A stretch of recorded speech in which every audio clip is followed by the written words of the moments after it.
আমার রাগ যদি তোমার ভুলের কারণ না হয় তাহলে আমি তোমাকে ভালোবাসি। আমার রাগে যদি তোমার ভুল সংশোধন না হয় তাহলে তুমি আমাকে ভালোবাসো। আমার ক্ষতির কারণ যদি তোমার জিদ হয় তাহলে তুমি আমাকে ভালোবাসো। তোমার কষ্টে যদি আমার ঘুম হয় তাহলে আমি তোমাকে ভালোবাসি। তোমার ঘুম যদি আমার রাত জাগার কারণ হয় তাহলে আমি কখনোই তোমার ছিলাম না।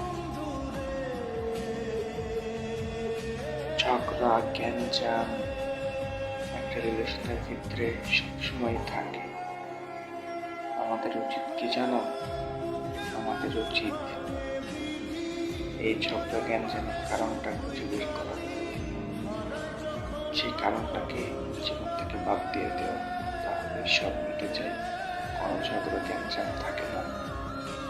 আমরা সেটা করি না। আমরা কি করি?